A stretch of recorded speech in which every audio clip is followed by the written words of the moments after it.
Example number 9 देखो, a sum of ₹1000 is invested at 8% simple interest per year.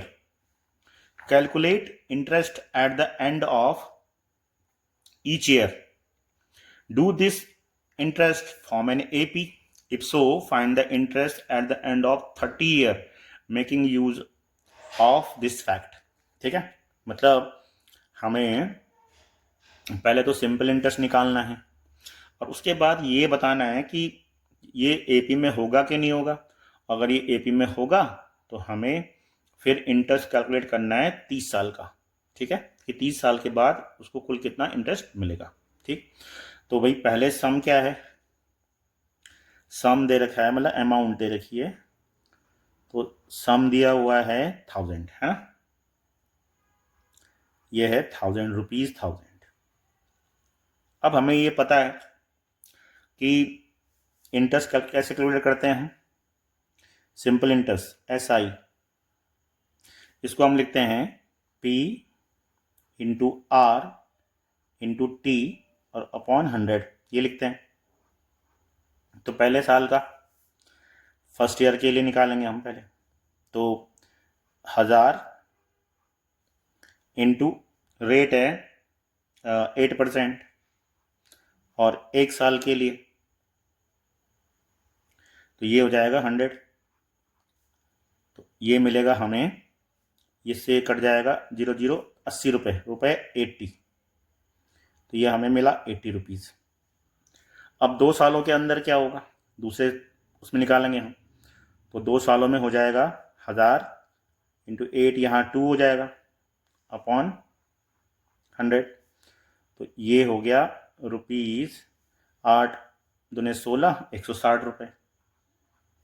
ऐसे ही तीसरे साल के लिए 1000 इंटू 8 इंटू 3 अपॉन 100, तो ये हो जाएगा ₹240।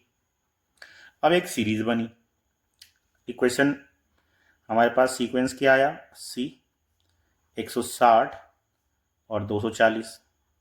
तो अब बताना है कि ये क्या एपी में है, बिल्कुल एपी में है, क्योंकि इनका कॉमन डिफरेंस क्या है, बराबर है। मतलब यहाँ भी 80 का गैप आ रहा है, यहाँ भी 8 का पारा चल रहा है ना, 8 दूने 16 8 3 24, यस, तो ये एपी हो गई।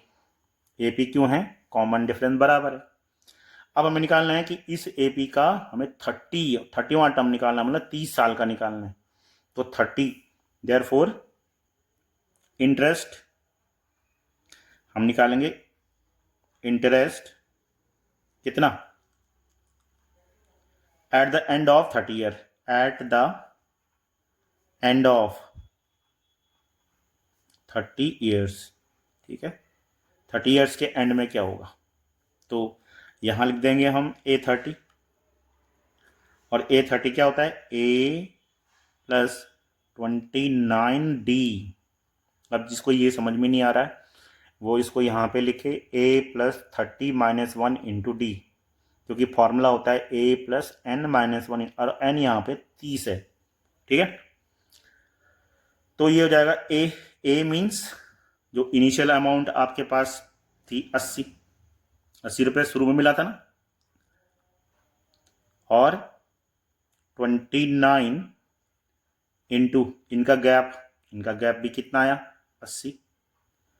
तो भाई यहाँ पे अगर इसको सॉल्व करेंगे ना तो आपको मल्टीप्लाई करने की, थोड़ा दिमाग लगाओ, इधर 29 80 हैं, एक 80 और मिल गया, तो कुल कितने 80 हो गए, 30 इंटू 80 हो गया ना, 29 80, एक 80 और मिला तो 30 80 हो गए, 30 80 हो गए, मतलब ₹2400 का उसको 30 साल के अंदर इंटरेस्ट मिलेगा। ठीक है, तो ये था एग्जाम्पल नंबर 9। अब चलते हैं एग्जाम्पल नंबर 10।